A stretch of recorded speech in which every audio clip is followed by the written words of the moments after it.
Hello, everyone. Welcome to another episode of Dropped Frames. Zeke, why are you like? What is that face? I was grooving. I've never seen you make that face before. it's a good face. I like it. Co, what episode are we on this week? Let's go with 6849.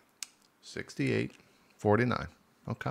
We're back to going ahead in time. Yeah. It's nice. Yeah. It's nice to be on in the present again. It is. It's nice. Yeah. The last week was just so weird. Going back in time, it was. We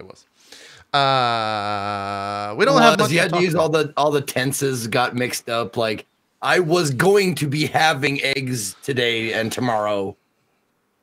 The YouTube comments were just a mess. We were just being corrected every 5 seconds. Yeah. This will have been stupid. But he doesn't row. Yes, he doesn't. He doesn't. We've all still been playing old games, so we don't really have much of the new to talk about, but we could talk about that old shit for sure. Because I've played more Final Fantasy IX. Zeke's playing more CD-ROM games. I think he's played multiple, though, so we've got some stuff there. Yeah, playing them, though, not as much as I... Let's say playing with some air quotes up there. Let's just throw the air quotes in there. Yeah. And Ko's now a full-blown Kingdom Hearts fan, so things are strange here in 20... We're starting off 2019 weird. We're also going to convert Zeke to be a full-blown Kingdom Hearts fan right now. It's okay. Okay, I'm gonna. You know what? I'm gonna go on my desktop here. I'm going to minimize my draft, my Magic the Gathering draft. I'm gonna minimize that. Full attention. I'm not gonna look at it. First time in the show. You have my 100% attention, and I want you to convince me, sell me Kingdom Hearts, because everything I've heard so far from anybody that I hit the wrong button there. It got real crazy. But anybody that I've talked to that has tried to play it or that has played it has not sold me on it yet. So man versus game. So man versus game, but anybody who's played it, even people who like it, because he just hate fucked it. Yeah, like until it was done. He did, yeah. But even people who like it, like they just complain about it. Yes and no. Like I heard you guys like Ko is the only one that I've listened to that seems to have a positive kind of shines a little bit of a positive light on it, but it's still mostly complaining. Somewhat. Like, so what happened? What were you doing today? And you were just complaining about it? Some the anti-form stuff. There you go. Yeah. To be fair, though, the anti-form is the devil, so that doesn't really count. Yeah, that's a separate thing. Yeah. So this is actually Ko's duty here, because as the person that convinced Ko, it must go in the line. So Ko now must convince Zeke. That's how it goes in the Kingdom Hearts world. Okay. Now you JP, you convinced me that I should definitely go in with my eyes open. But the thing that kicked me over was the charity stuff. The fact that I that's had true. Yes. to play it. You have and I feel like we're gonna have to do that with Zeke potentially. We're gonna have to like either give him some challenge or some dare to do it. But anyway, so I'll give you the very quick TLDR here. As somebody who swore off the series and was never going to play it, and then was before you continue, you don't have the TLDR it because we got to fill up some time. So go ahead. Okay, the long, exhaustive, long-winded version. Yeah, there you go. I'm timing it. We're good. We're good to go. In 1984 was the year I was born. And when we no, okay, well, we're going all the way back. Okay, yeah. I graduated in 2002, and at that time, I really decided what I wanted to do with my life. Further, okay. So what we did was we came up with a charity goal. We raised a bunch of money for Guardian Con. It was awesome. Yay, St. Jude. And part of the surprise things, because I actually got past my max goal, so we just had to add on a thing. And that was the Kingdom Hearts 1 run, because people have been asking me for so long to play Kingdom Hearts. And I've just said, no, that game, just exactly what you just said. No, I've never heard anyone really speak favorably about it. The game seems kind of dumb. It's just a big fan service action game. I don't have any urge to play that. I'm not even a big Disney fan. Last Disney movie I saw was like pre-2000. So yeah, not for me. So then I played it through. And here is what really got me. Now, first of all, Kingdom Hearts 1, I played it on normal, which I probably recommend for very first time players. There's a mode called Proud Mode, and maybe as a masochist you would enjoy that, Zeke, but it is exceptionally difficult, and it is definitely designed for people that kind of know the game. It's designed for a second playthrough. It's not really designed for a first playthrough. JP had the face of like a POW, a man who's remembering what it was like to be like back in the cage, in like the prison or whatever. Yeah. And he just like shakes his head like, don't put me back there. I don't want to go back. Don't take me back. It's tough, man. Now, saying Proud Mode is very difficult is true. It is very difficult. Like, normal mobs can 2 or 3 shot you, and some of them have like wombo combos and that kind of thing. That being said, though, I will say playing on normal, it definitely was kind of like a spam X game. So like there wasn't a huge amount of stuff needed. And the reason I'm saying this is because now that I've played Kingdom Hearts 2 for 30 hours on critical, that's a completely different experience than Kingdom Hearts 1 on normal. But that being said, the thing that really surprised me about Kingdom Hearts is, first of all, it's much more of a game. Like what I thought at first is it was like 80 to 90% Disney fan service and like 10% like platformer / really light action game. But it's actually a pretty thoroughly designed, mechanically fluent RPG. Like there's a whole lot of customization. There's lots of different places. There's lots of side stuff you can do. And the part that was really cool about it is the way that they treat the Disney stuff is what I thought would be fan servicey was instead extremely nostalgic. Like you an hour or 2 in, you hear a song and you're like, wow, I haven't heard that in 20 years. And then 5 hours in, by the 10th song you haven't heard in 20 years, you're just like, oh, dude, it's this one. Oh, this is great. Or it's like, oh, look at that guy. I remember him. Like, oh, I didn't remember that guy was in this movie. Like, it becomes, instead of it being like just a somewhat okay game with some fan service, it turns into like, if you watch Disney as a kid, like a nostalgic roller coaster. Like there's all sorts of movies that it touches. Kingdom Hearts 1 sometimes touches on the story of the movies, but most of it's kind of unique to the story. And it's okay. Like Kingdom Hearts 1, like I tell people, it's pretty good. I'm not selling you like it's the best game ever. And it's I wouldn't even call it, honestly, wouldn't even call Kingdom Hearts 1 a great game. I thought it was pretty good. But the fact that there was all this fun, nostalgic Disney stuff is what kind of kicked it over the edge for me. Weirdly enough, because I thought I wouldn't like that. But what's really cool about the whole situation is, while I was playing Kingdom Hearts 1 and thinking it was okay, people kept telling me like, oh, dude, if you even slightly like this game, wait until 2. Like, oh, you think that mechanic's cool? Wait until 2. Oh, you think that's cool? Wait until 2. And I kept getting that over and over to the point where I was like, man, there's no way I can enjoy Kingdom Hearts 2 at this point. Like, so many people have told me it's so much better. Like, I'm overhyped. I'm going to try it anyway, but I'm overhyped. This is bad. Kingdom Hearts 2 is better than Kingdom Hearts 1 in almost every single way. And it is, and I'm very glad I played Kingdom Hearts 1 because it kind of lays the foundation for 2. And Kingdom Hearts 2 is a pretty great game.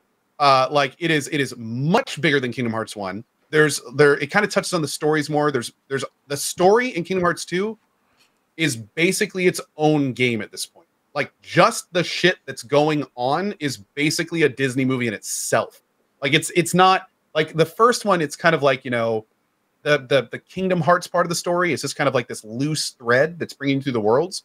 But in the second one, it's like the story starts to kind of pick up a little bit, and you start getting like these really confusing cutscenes, and you have to start like piecing things together that you don't see directly in front of you, and it becomes a lot more interesting. And I've heard that it only gets like more and more and more like that as you get through the story, until it eventually just becomes like this massive cluster, like what the hell is going on kind of thing. So that's really, like, again, I don't really want to sell it to you because I don't feel it's the kind of game you can really sell to someone. But weirdly enough, I don't know if I would have played it if I didn't have to, but I'm really, really glad I tried it. And that's the best thing I can say to you. You've never tried it. So you have no idea if you actually aren't going to like it. You should give it a try. Even if you're going to hate it. Go in like me. Going, I'm probably going to hate this game. Give it a try for now. Treat it like an indie game. Give it 2 or 4 hours. See if you like it. Maybe you'll see something that really kind of sucks you in. Maybe you'll hate it, in which case, hey, that's cool. I'd say give it a try. At least you'll That's know. my biggest piece of advice to any non-Kingdom Hearts fan. Just give it a try. At least you'll know. No, like you're the best. You're the best. Like you be the most prolific drug dealer. Like on the block. And that's where Nick opens up, or that's where Ko opens up his briefcase and says, "Just treat it like weed. Just give it a try. Swear to God, if you don't like it, like I'll give you a refund. If you don't like it, I'm so confident. I'm going to give you 2 free hits. Uh-oh. 2 with somebody that isn't. You don't normally do that for other customers. I've heard that this is. I should take advantage of this timeshare, shouldn't I? Mm-hmm. Right. Mm-hmm. Never going to find a deal like this anywhere else. Yeah. Okay, a couple of questions. Well, at least one question for now. How is the cuteness? Because I can handle cuteness, but it has to be done in a genuine fashion, and that might be hard to explain. But no, I know what you're saying. Astrobot did cuteness in a genuine fashion. It didn't try to shove it down your throat. It was just cute as it was. I don't know if there is cuteness in Kingdom Hearts. Well, I'd say there definitely is. But here's the thing. And I went in exactly like you're just saying, Zeke. I thought it was going to be way too cutesy for me. Mm-hmm. But I learned that it's actually not cuteness. It's wholesomeness. That's a good way to say it. The thing about Kingdom Hearts is it's super, super wholesome. So, like, for instance, today, I finished an area. I didn't have a huge amount of fun in that area. It wasn't the best area. But at the end of it, you see all the characters together, and they're all talking about their adventures. And it's super cheesy, of course. But at the same time, It's like really, really wholesome. You know, like it's just the kind of thing where it's like, if, you know, I want my kids to watch this on repeat eventually, just to become a good person. Like it's that kind of wholesome. Like it's normal Disney cutesy wholesomeness. And they really do a good job of kind of capturing that for the games. There's a lot of that. I mean, sometimes it's kind of weird sometimes because you'll have like a relatively dark cutscene. In some cases, like watching somebody get murdered. Yeah. And then like the next world will be super cutesy and wholesome. And then at the end of it, everyone's smiling and happy. And you're like, didn't we just like murder a dude a little bit ago? Like it's like sometimes so it's such a dichotomy that it kind of gets a little bit weird sometimes. But at the same time, like it's very wholesome. I wouldn't go as far. It is cute, but I'd say it's more wholesome than cute. Also, for the record, like just looking at this is what Kingdom Hearts 2 is like compared to Kingdom Hearts 1. Lots of like reaction moves, much faster combat. There's a lot more you can do. There's more mechanics in play. Like you can see there's a drive bar down there. There's a casting bar. There's all sorts of stuff going on, and it makes it so much more interesting to just play the game than in Kingdom Hearts 1. So yeah, it's again, I definitely recommend playing Kingdom Hearts 1, if nothing else, just to get to 2, because 2, I can safely say, is a really good game, like just on its own. Yeah. Let me ask you, as far as the story goes, does it feel like they try to shoehorn in every like Disney, like successful Disney IP just cause, or does it feel like part of the story? The first one felt a little shoehorny, just because it was like that's a good one. The story was a little bit looser, so it's just kind of like, you know, like plot event. Oh, a bunch of worlds are connected. Let's go do all this stuff in them. So it felt a little weird at first, but when the plot started stacking a little bit, like particularly at the end of this game called COM, which is technically the second one, like once it starts kind of building on itself instead of building on the Disney universe, it really starts kind of getting layers. It starts getting like weird layers. And what's funny is first I was kind of turned off by the story. I was like, oh, great, we're stealing hearts. Like, this is lame. You know, like I kind of got this weird kind of Ni no Kuni 2 feel where it's just like, we need to restore happiness to the universe. Ha ha. But it by the time it like mid COM and then into Kingdom Hearts 2, at that point, the story has built on itself so much that it's like, instead of it, the Disney part of it becomes like a fun mechanic to walk you through all this complicated other stuff that's kind of going on. And It's not like a complicated story. There's just parts of it that are complicated, but it's interesting enough to kind of keep you going. It's a good carrot on a stick. COM is Chain of Memories, right? Yeah. Yeah. Which, by the way, Chain of Memory. I didn't play Chain of Memories. I actually there's movies available that are about 3.5 hours that are all of the important cutscenes back to back, and I actually watched those with my community. And it was great. For the record, anytime you watch stuff regarding Kingdom Hearts, you can do it on stream with your community. Twitch is cool with it. Your community loves it, because especially if they're like following along with you. So definitely recommend it if you're going to go that route. Yeah. The game itself, though, although you probably wouldn't have time to beat it before 3 if you wanted to do that. Not that you play 3 on release, so you could take your time with it. But the game itself is super weird. COM is like this dungeon card builder thing. It's the best Kingdom Hearts game. It's the best. You think it's the best card game? It's my favorite Kingdom Hearts. Yeah. There you go. Maybe I'll have to actually try the gameplay sometime. But I will say, did you say deck building and card game? Because those are 2 keywords that my ears heard. Yeah. Actually, you might really like it. Now that I'm thinking about it. Yeah. Yeah, you actually might really like it. It's a card game where you're basically doing napkin math as fast as possible, trying to beat an AI. That's the sales pitch for also, Zeke, some good news for you. If you do end up wanting to try it and you kind of want to get through Kingdom Hearts 1 to get to the other games, if you put it on normal, or hell, you can even do it on easy. You can get through all of Kingdom Hearts for you in 2 or 3 streams. It wouldn't be that bad. Pretty straightforward. It's not the kind of thing where you'd have to dedicate a week to it or anything. You could just rip through it. Absolutely. You're saying 1 Kingdom Hearts 1 I could do? Kingdom Hearts 1, yeah. And then once you get to COM, you could try that and see if you like it. If you do, more power to you. You've got 20 hours in that game if you wanted to, or at any point you can just stop and watch all the cutscenes. And then by the time you get to 2, in my opinion, 2 is way better than 1. I was going in overhyped and was still pleasantly surprised about how much better Kingdom Hearts 2 is over 1. So that's by Kingdom Hearts 2, you can be like, yeah, you're probably gonna have fun in this one. It's a good one. Okay. Then if you play the other games, it just gets even worse. No. The other games are definitely Kingdom Hearts 2 skins in a sense with some different combat. Now, I want to hear your opinion, JP, because Ko is a new acolyte. He's the monk who I'm not even done. Who just found God, and he's still on the honeymoon with Jesus. Sure. You have been a nun for 10 years, so tell me what you think.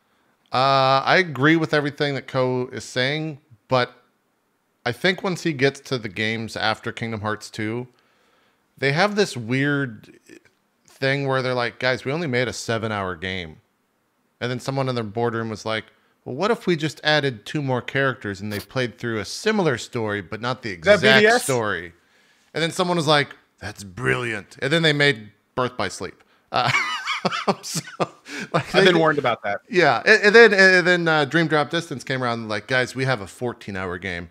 What if we made another character and you played through the same world, but there were different cutscenes? Sold. And then they made Dream Drop Distance. So there's some you play through some of the same stuff with a little twist to it in some of the games, which is a little bit awkward if you're not super into it. But if you're super into it, you're playing for the cutscenes. It's definitely like the old school stuff where you play these games to like see the story progress. You play the games to see the cutscenes that are amazing looking, especially for their time, and they still look really good today. Because a lot of the stuff is remastered, so they've gone back and like touched it up a little bit. Do you play it on like the easiest difficulty then? It depends on the game. I played Kingdom Hearts 1 on normal. I think I played Kingdom Hearts 2 on critical. Critical is an awesome difficulty, by the way. It's really good. It's not just a hard difficulty. It's you're easier to kill, but you deal a lot more damage. And it like starts you with a bunch of things that make rare item drops more. Like it's a customized, tuned difficulty to make the game faster and more difficult. It's not just like, let's give enemies more HP and armor and give you less life. Like it's a very well thought out difficulty. Yeah. I've been having a blast with it. Kingdom Hearts. It's not been too difficult either. Kingdom Hearts 1 I'm proud, and there's some decisions that you make early in the game that kind of alter difficulty as well. It's not. I mean, it's fun, but it's just a pain in the ass sometimes. Where you're like walking into a room and just getting hit twice and you're dead. Like, oh, okay, let's do that again. It's and there are enemies that wombo you. Yeah, if the first attack of a combo lands, you will die. Yeah, it's a little annoying. And some of the later games too, they also have abilities that just, I wouldn't say break it, but like they're definitely the best abilities that you're gonna like. Choice is not really a factor at that point. You just have to get those abilities if you're going to try for a lot of the super hard stuff. But ultimately, I think that each game changes it up enough to where over the course of, 100+ hour franchise playthrough, you're getting a varied amount of gameplay. It's not just the same thing for 100+ hours, which is good. At least it was good for me. It kept me interested alongside the story as well, where the gameplay was grabbing me enough to keep pushing forward. Also, there is fun, like if you do end up liking it, there's all sorts of fun like side content and grinding and stuff you can do in stuff like Kingdom Hearts 2. Lots of optional bosses, an optional super boss. I spent my lunch today grinding my different forms to level 6. There's like all sort and all this stuff kind of like adds together. There's lots and lots of side stuff that makes it very interesting and enjoyable. Like if you want to take a break from the main story. Yeah. So how many of the Disney characters are gettable as far as like in your party? Because I see Goofy, Donald, Mickey. That's it. Well, depending on the game, like in Kingdom Hearts 1, in Kingdom Hearts 2, it's Donald and Goofy. Like there's no one. Okay. When you go to Worlds, you can have like a character from that world join you, and you replace Donald or Goofy. But that's it. For the most part, it's those. It's that trio. Is kind of your core group. Okay. But it, Kingdom Hearts 1, I'm trying to think, has Aladdin, Jack from Nightmare Before Christmas. Jack Skellington. Jack Sparrow is also in Kingdom Hearts 2. Lots of Jacks in Disney. There's a lot of Jacks, yeah. Now that I think about that. Yeah. You get Beast in Kingdom Hearts 2, Tarzan in Kingdom Hearts 1. I did see, like, I fell asleep during a playthrough, or not, the speed run of one of the Kingdom Hearts on a GDQ. I don't think it was this one. Probably, I think it might have been the last one. Yeah. But I saw him playing as Tarzan and stuff, and I saw the animation and stuff, and I went, man, I'm on the fence because I like Disney movies, but I kind of fell out because of my age, I fell out. Like, I think the last one I actually watched on purpose and enjoyed was Lion King? No, it was after that. Probably like Mulan-ish. Okay. Mulan's in Kingdom Hearts 2. I've never seen. Yeah. Mulan's in Kingdom Hearts 2, Lion King's in Kingdom Hearts 2. Like they a lot of the Kingdom Hearts 1 and Kingdom Hearts 2 and some of the older games, or some of the other games, have like old IP. Because you got to remember that these games came out 2000. Kingdom Hearts 2 is, I think, 2007 or 2006 maybe. So it's of that old era. 6. Yeah. Well, and the people who watch Rick and Morty will know when Mulan came out because of the memes to us.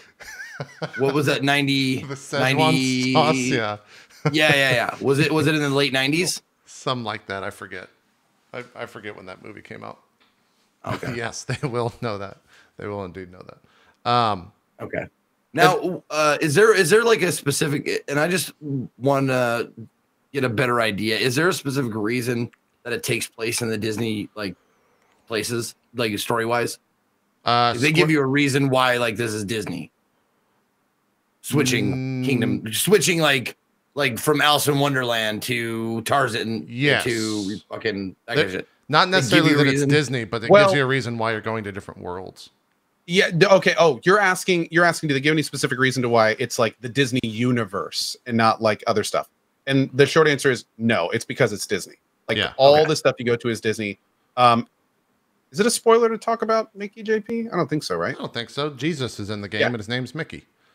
Yeah, Mickey is basically like the overseer of the universe in some ways. Yeah, of course, like everything's based around him, stuff like that. So yeah. Okay. Yeah.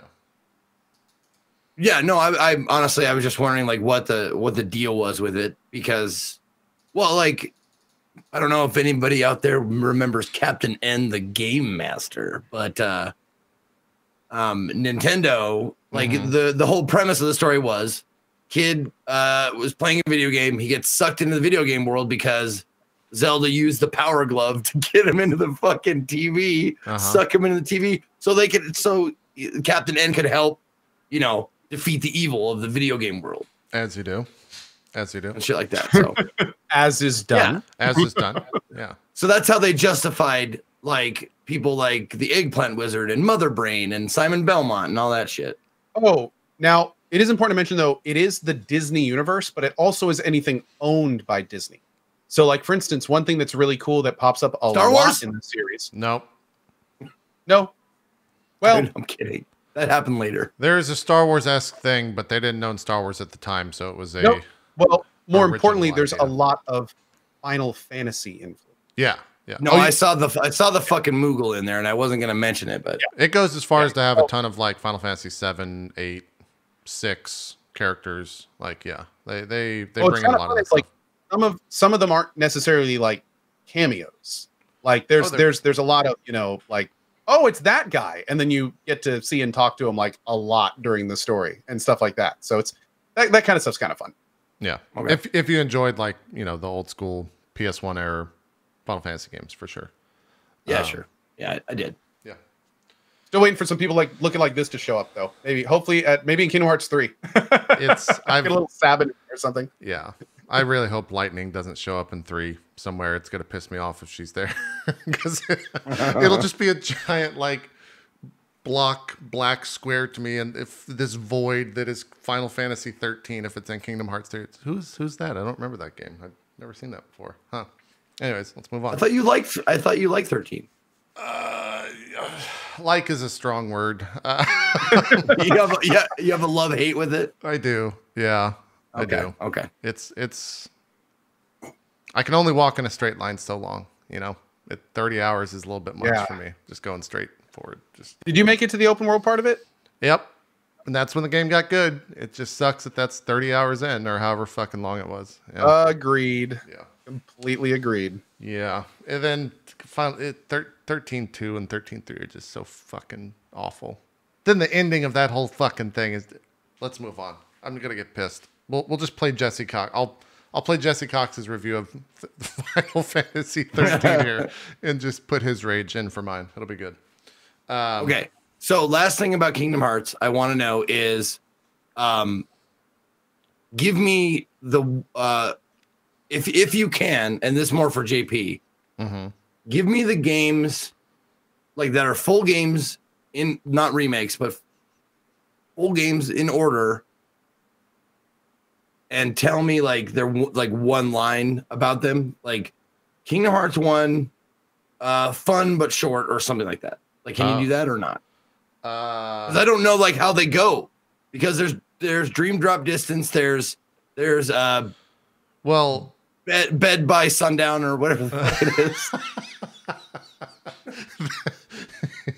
Yeah, no, not very many people know about Kingdom Hearts Bed by Sundown. That's the one of the lesser known titles in the franchise. Yeah, I don't fucking remember. Birth by Sleep. That's what it was. Birth by Sleep. Yeah, there it is. Yeah. I don't. Yeah, the 358.5 days or something, or divided by 2 days. Yeah. Yeah. Dumbest title in the franchise, but that's just a movie though. Yeah. You don't have to watch that until after 2. It is a game, but you don't want to play the game. It is a game. Yeah. Yeah. The only like actual, well, none of them are actual movies. They're all games, but Square realized like we can't support a mobile game to this, so here's a movie of all the cutscenes because we're not going to ask you to play a mobile game. And you can tell me in terms of Final Fantasy, because some of the Final Fantasy stuff doesn't like even correlate to each other. Like, is that the same thing with Kingdom Hearts, or is it a running story throughout? It's a running story throughout where every game is like mission. It's story critical to know and watch. Even I was telling Ko before this, there's a mobile game that you can actually like. It's current. In fact, if you go and play the mobile game for, someone told me it's like 5 hours, you unlock a Keyblade for for Kingdom Hearts 3, which I'm not. I can't bring I've got it downloaded, but I haven't started it up yet. So it's like I would never ever. I downloaded it, but I'm never gonna. Yeah, we'll see. It's like minigame bullshit, but you're gonna do it. The story of that mobile game is like an 1.5 hour movie on the recent release, and it's like story critical to Kingdom Hearts 3. It's like the basis for the entire game comes from that mobile game. So you can't really like skip around, because if you skip one game, you kind of jump to the next one, and there's an entire plot line, or in some cases like 5 or 6 characters that you're just like, what? Like, who the fuck? Why do you exist? And why do you have a different voice now? Or why do you, yeah, it gets really ridiculous. But I don't know if I can go game by game and tell you the quick pitch, because they're all like Kingdom Hearts 1. It's the beginning. It's a JRPG. With kind of like Ko said, you can basically X your way through it. You can just kind of spam your way through it for the most part. Chain of Memories is card game. That actually does card game dungeon builder thing. Yeah, you kind of like choose.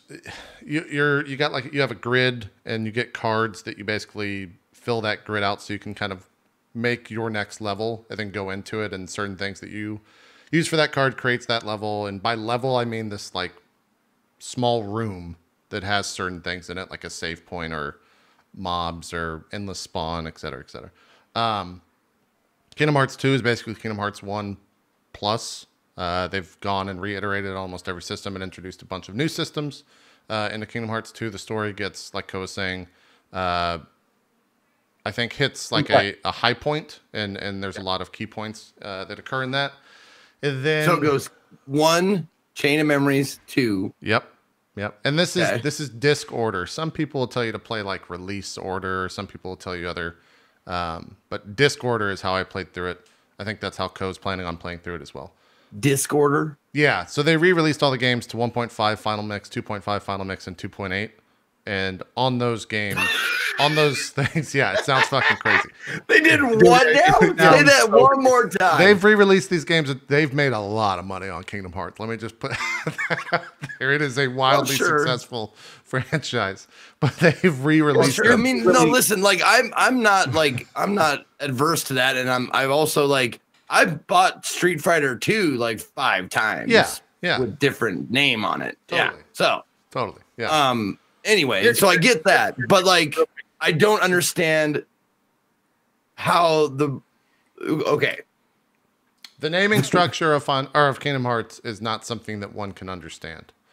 Well, I don't mind the naming structure of the individual games, but the re-releases should be like easier to understand.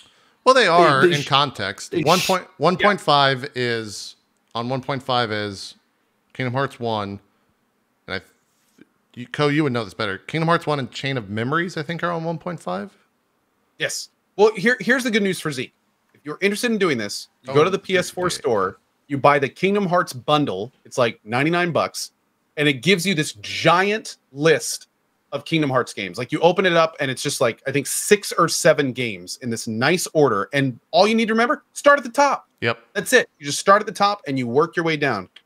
And it'll take you through the series pretty much. Yep. I think it's called the Kingdom Hearts Bundle Complete or something like that. And then the only thing you're missing if you play that is, I mean, it even includes the mobiles. All in one. All in one, yeah. It's like $100. Yeah, all in one. So you could, like, literally, I played Kingdom Hearts 1 out of this bundle that I bought on my PS4. It also includes 3. And, like, Kingdom Hearts 1 is remastered, and 2 looks beautiful for how old it is, and yeah, works well. Okay, so it says Kingdom Hearts HD 1.5 and 2.5 remix in caps. Yep. Then Kingdom Hearts 2.8 final chapter prologue, which yes, that actually comes in both of it's those. the stupidest title I've ever heard. I know. Yep. The final chapter prologue. I love it. Yep. So if you buy the bundle, you get both of those on your little PS4 thing. And then if you open the 1.5, 2.5, that's when you get that list. Yep. Also, Zeke, we should preface this. There are a handful of the games that are just the story, like Recoded, for example, which was a mobile game. It's a movie on the disc. it actually does not fucking matter whatsoever until the last 10 minutes. And then the last 10 minutes are like story critical, like crazy revelations are dropped, and then you move on to the next game. Okay. And some of those games are like that. I think there's like one or two other. So that's something if you are going to plan to play them all, like there's going to be some moments where they're just eating ice cream and like talking about life for a while. You just got to be like, all right, let's move on. Like, Also, I the can game get them has all Star now on the Fox, by the PlayStation way. Network for $133.49, Mm-hmm. You could. including Kingdom Hearts 3 and Yep. the PS4 custom Keyblade for Kingdom Hearts 3. That's right. Xbox and PlayStation have their own custom Keyblades.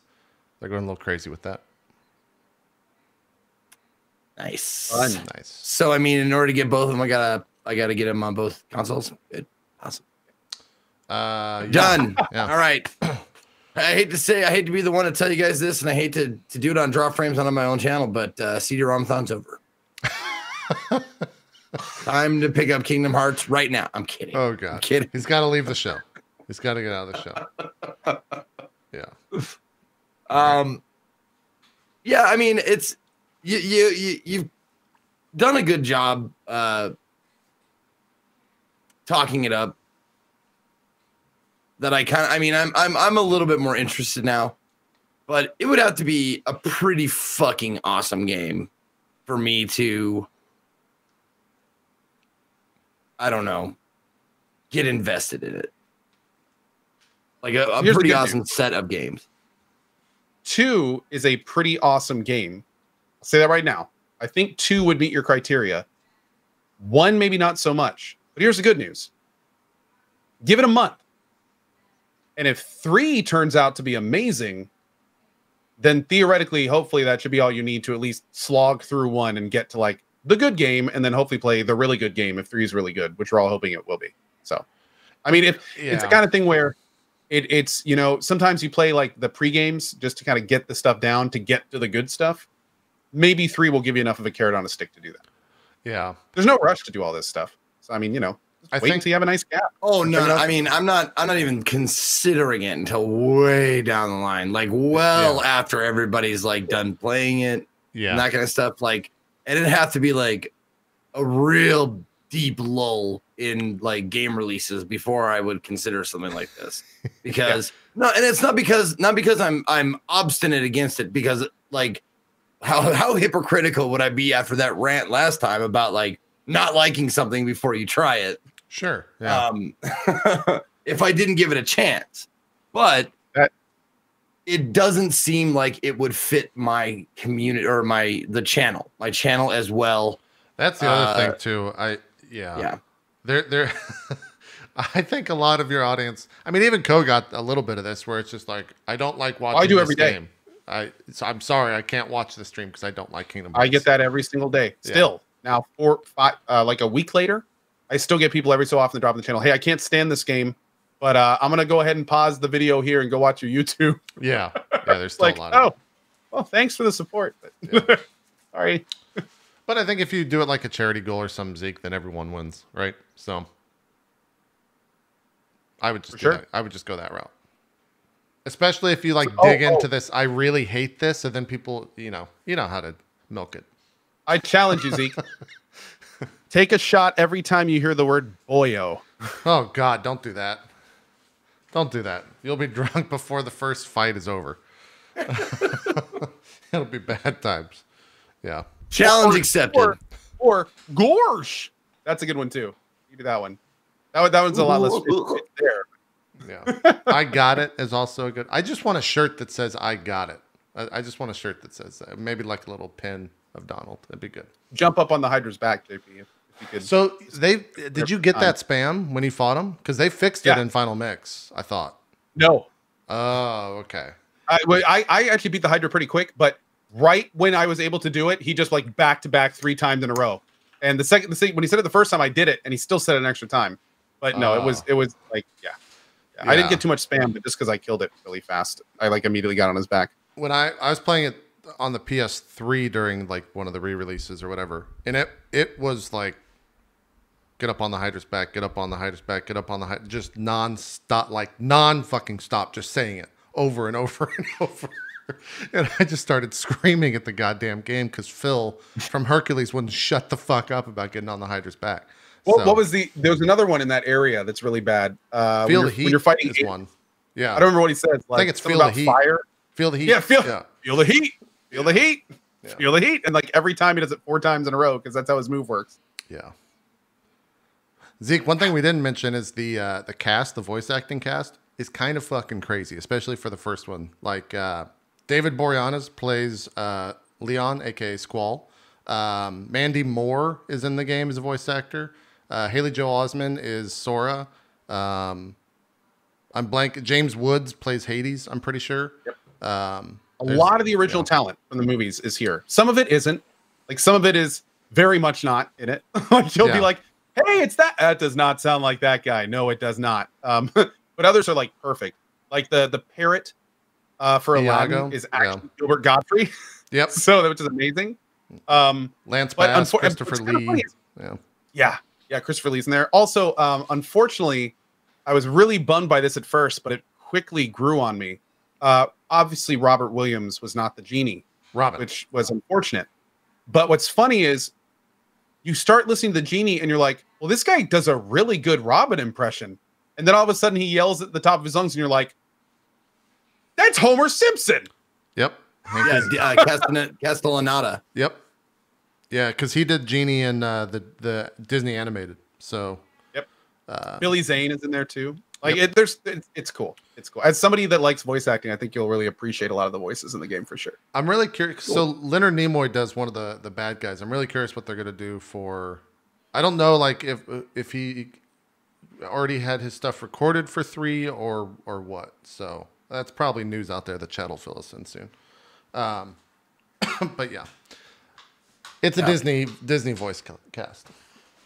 Okay, oh yeah, new person. People are saying Hayden Panettiere, or however you say her name, from Heroes, the cheerleader. Yeah. I was gonna say, has she done anything since the cheerleader? Like that was any good? She got saved and then forgotten, man. That's just what happened. Yeah, they saved the cheerleader, but not her career. yeah.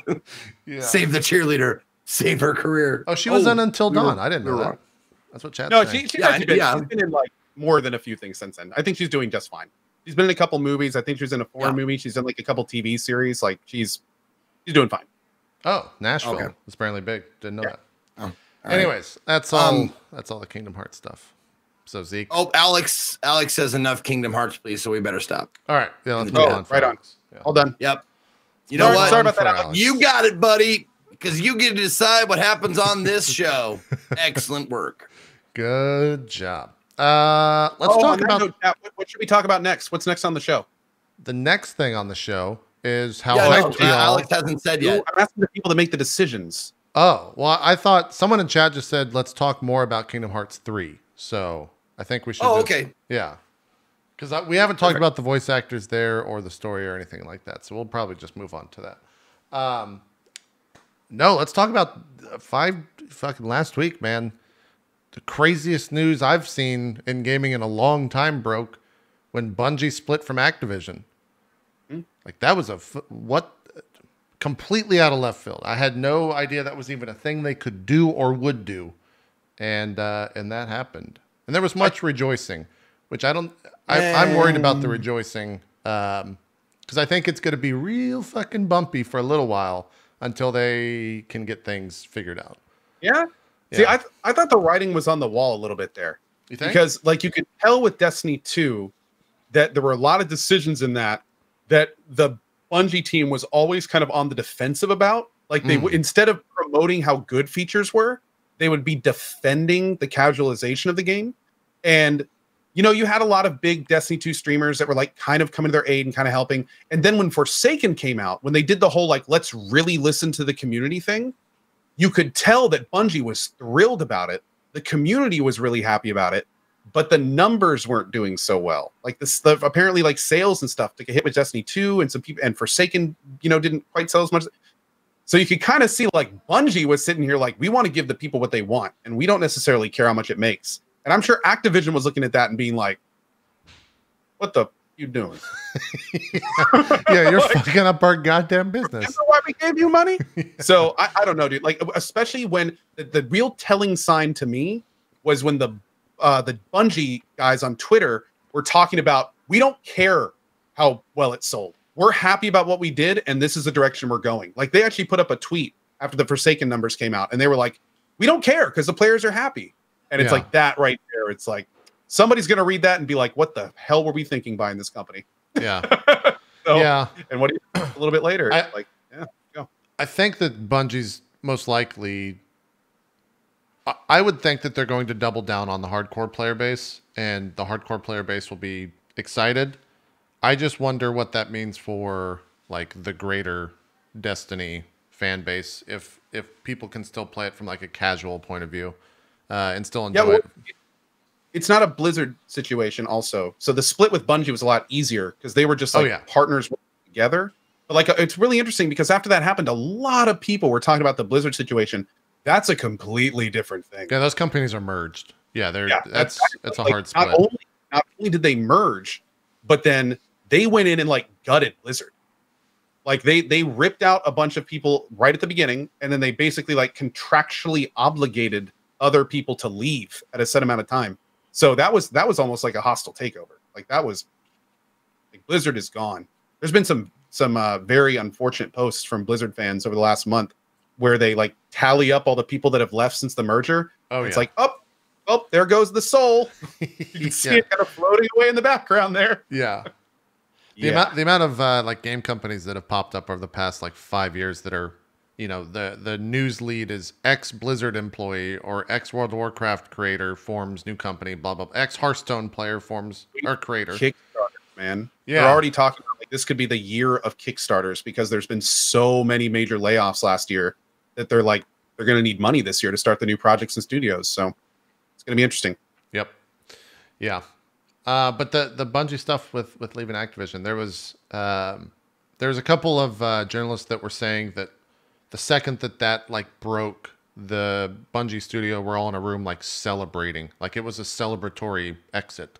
The Kotaku guy, Jason Schreier, was talking. He actually called it before it happened, and then right after it happened, like that's such good news, man. It's so good when a company moves to this position 100% because they want to. Like nothing bad happened. It's like they're taking it back. They joined up with a big company. They got a huge amount of funding. They made some good money off it. And now they got their company back and they're making their own decisions. I wish some other companies could do that. Totally. Well, maybe it'll set a trend. That'd be nice. Maybe. Yeah.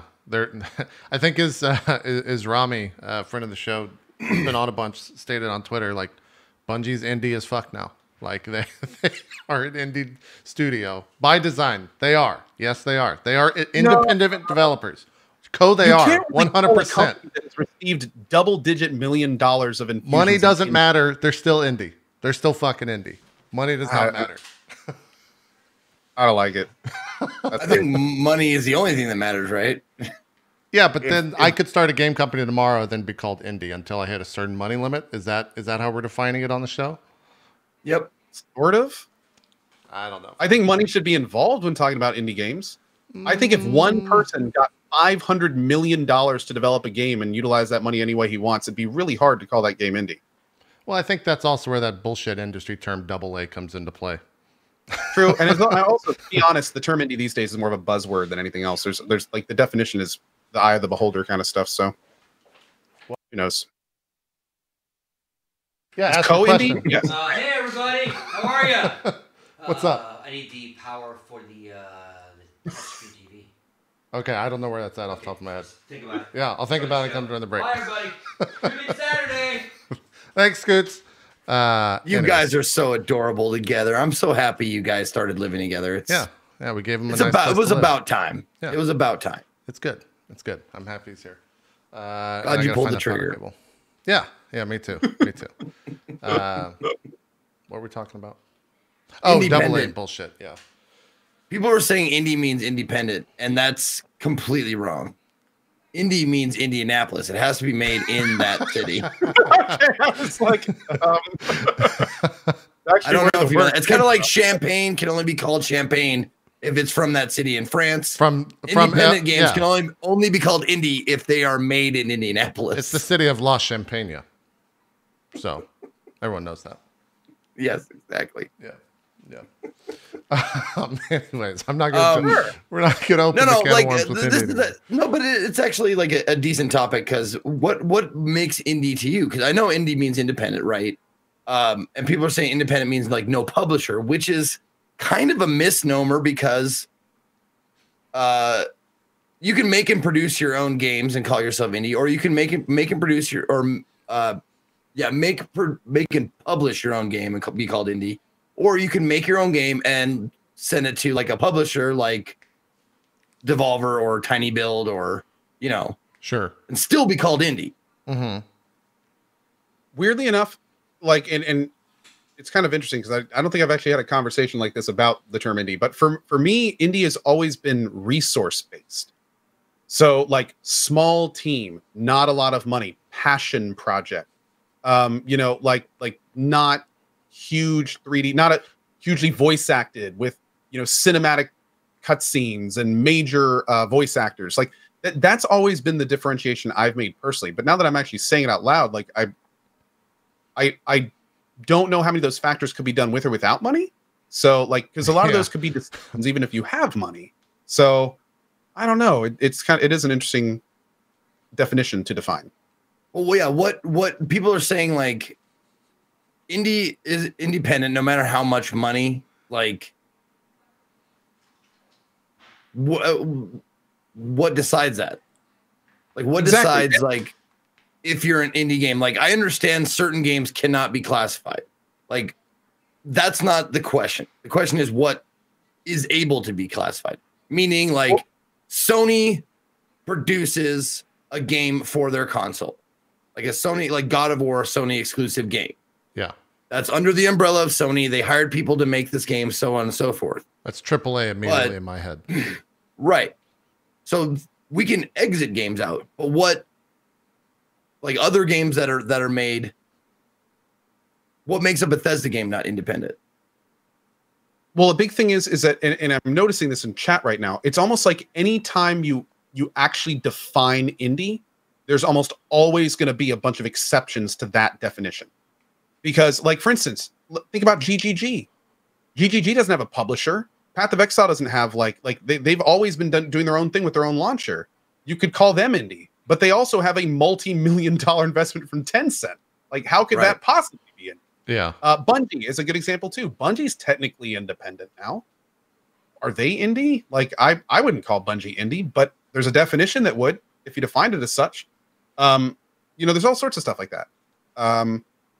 For instance, and also it kind of goes on the flip side. A lot of times really small companies get publishers. Does that mean everyone under Devolver Digital is not an indie? No, I think anything under Devolver Digital is by definition indie. So maybe it's all just like have a publisher that immediately exits that category. Yeah, I guess that's true. Yeah. I think ultimately it's just such a blurred line now. Doesn't matter. We need help. Where's Riot Rami? Games, Rami just needs to swoop Riot Games, an indie company. I mean, yeah, those are all really, really good. You know what? We need to have an indie episode with Rami, and we need to go over all this. Like, let's break it down. We start the episode with a definition, and we end the episode with the official definition of indie games. Okay, we'll take that on our shoulders. We'll let all the independent developers know. They'll listen to us. I would be interested just to know, like, what the answer would be if we just asked him. Like, okay, what is the definition of an indie game? To someone like Rami. I'm very curious what his answer would be. Do you have him on Skype, or can you give him a call? Yeah, I'm gonna shoot him a text, and we'll see if we get a response. Let me ask you guys that same exact question, and I'll answer first. Like, what constitutes an independent game to me? And if I were to be completely honest, I would say nothing by Devolver or Tiny Build, like nothing that they like put out, because by definition they're helping other people. Like, I think the independent games are made, produced, and published by all one name. Like, there's only one name that is attached to all of those things. Okay. Like it can't be like, and I'm not saying like it's like there's no positive or negative here. It's like in my head, that's the true meaning of an independent game, is that it's made, published, and produced and marketed and all that shit by the same people. So like, the guy who made the art is also one of the guys who's like trying to sell it.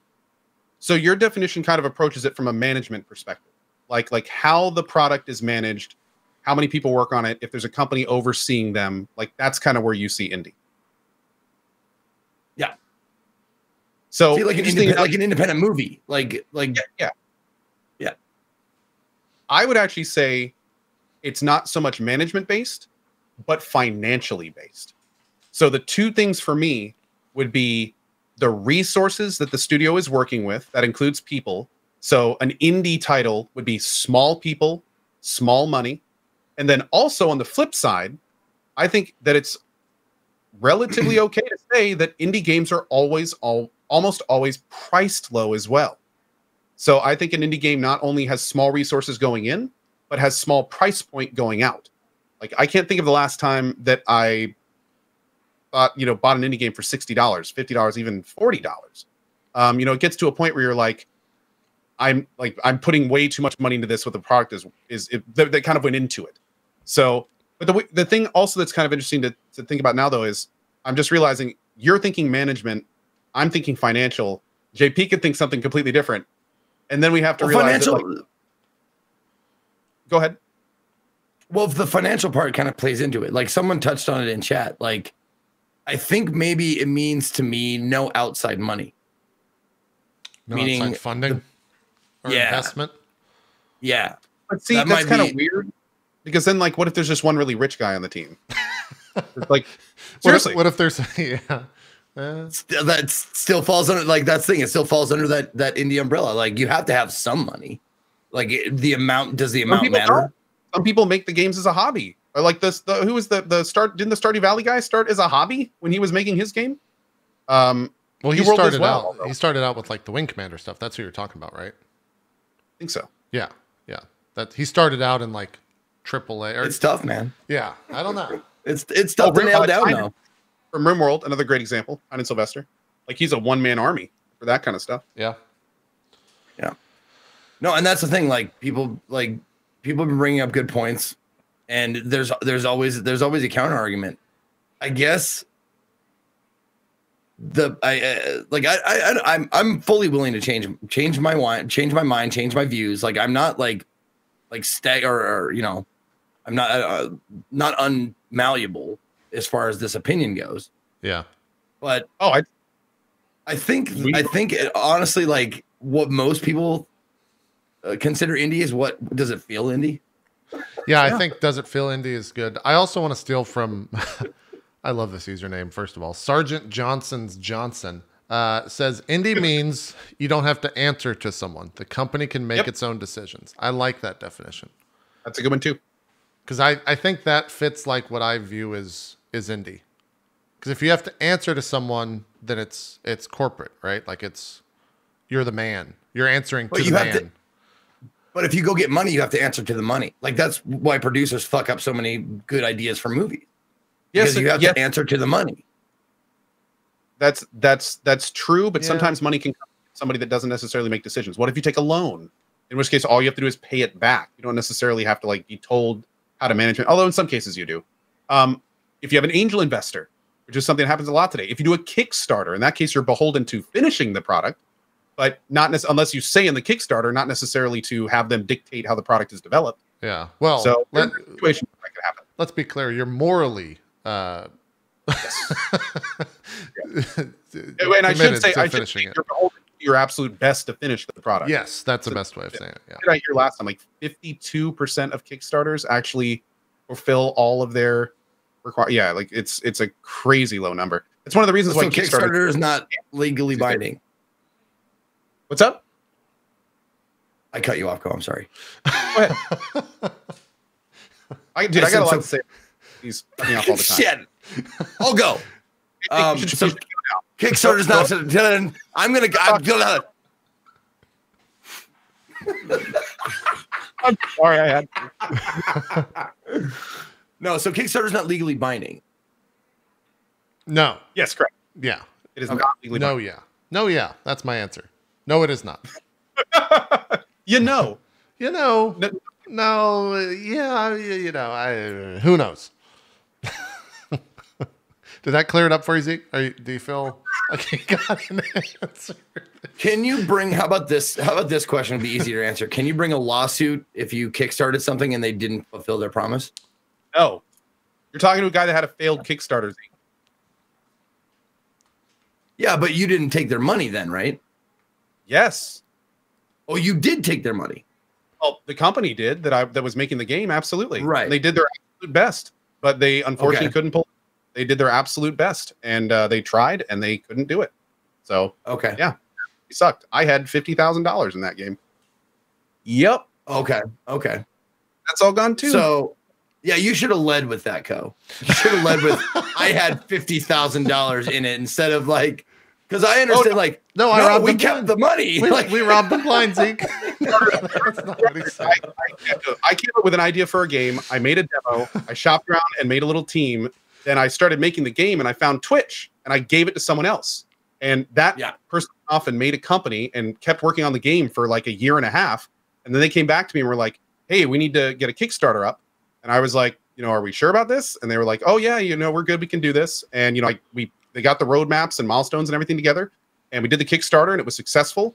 And all the money went to them, and I added a bunch on top of that. And then they worked on it for like 2 or 3 years, and then they just had to eventually get to the point where it's like, dude, we're this % done.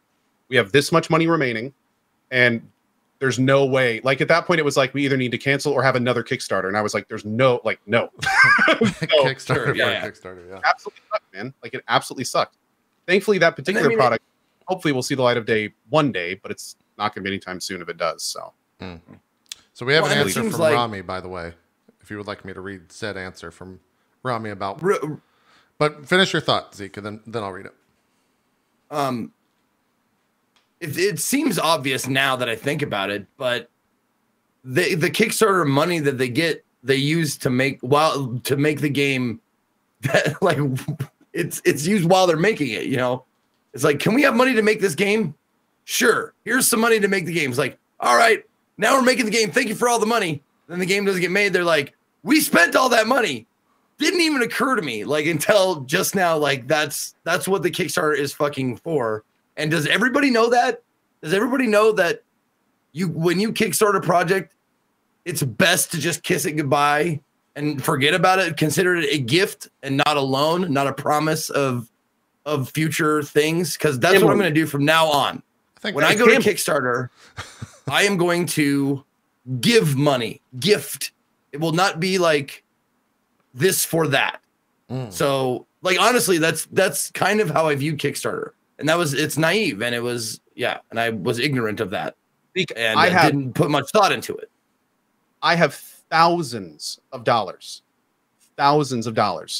in failed Kickstarter projects that I've donated to. Absolutely. Okay. You have to look at it like gambling. If you ever give to a Kickstarter, you never know if you're going to get it back. Even if it's by a reputable company. Like you might get one of that recent Mega Man game that they worked on for years and it released in complete trash. They may not even finish it, or they may just release it half finished. Like, and say, sorry, ran out of money. Like, here's what you get, which has happened many times. So yeah, if Kickstarter is basically like gambling. Do your research. Also, not gambling. Let's not call it gambling, please. Well, gambling is something for it. It's a gift. Consider it a gift. Like, if you get something back in return, good for you. If you don't, it was a gift. Sure. Let's go with that. All right. Here's Rami. The question was, just so you guys have context for it. I said, hey, having a discussion about what defines an indie game. What is your answer? And he said, quote, I say, shit, please don't ask me that, but more seriously. So I think he actually doesn't like defining it. I think that in itself is a pretty great answer, because that just shows us that even the people that probably are the most informed about this kind of stuff don't know either. Yeah, it's all fucking. Last thing we should do is have our three dumbasses trying to come up with a definition of indie game?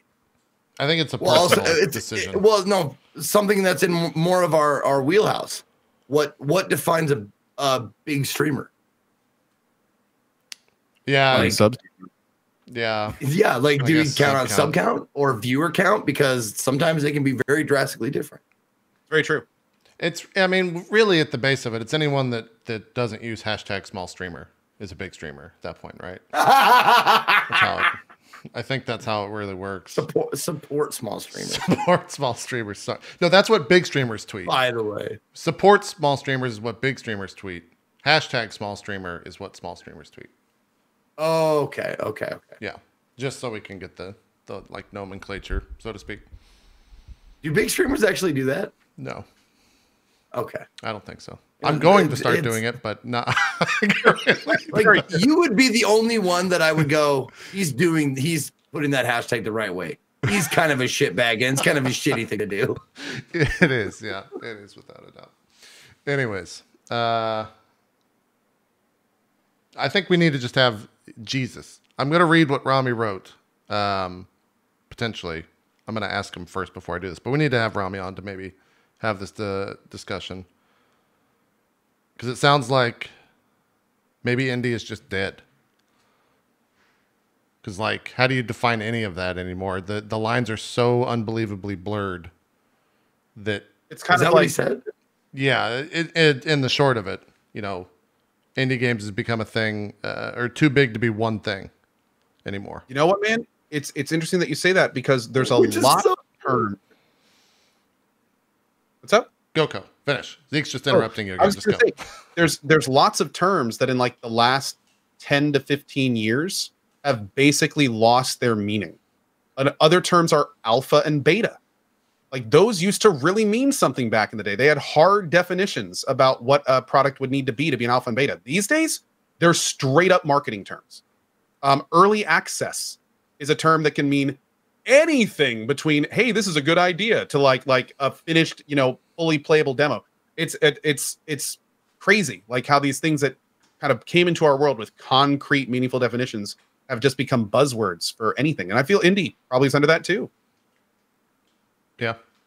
I'm going to read what Rami wrote in full because he said that I could. He says, more seriously, I think, quote, indie games has become too big a thing to be one thing. Anything that could be reasonably include Minecraft and Bastion and Stardew and Oberdin and Beat Saber and Dead Cells and Celeste, but also a weird thing someone made overnight and an experimental game about the color of the sky or something isn't one thing. Question mark. I think now indie games is more like the old B budget game with more creative control. The smaller stuff has a lot of people now, the smaller stuff a lot of people now seem to call experimental games. So I don't know. Maybe indie is finally dead, not because we didn't make it, but because we did too well. Oh, I like that last line. Fuck you, Rami, you fucking goddamn brainiac, and your when you meet with the poignant thoughts and your well thought out, non-stuttering sentences. I hate you so much. He also, to be fair, there was a lot of like, you know how when you're reading someone or when you're reading a DM and it shows that they're typing and then they stop and then they start typing again. There was a lot of that, Zeke. So it was probably a highly edited sentence just to not destroy your world too much. No, he said exactly what I was thinking. He's just better at talking words. He's better at the words. He is that Rami guy.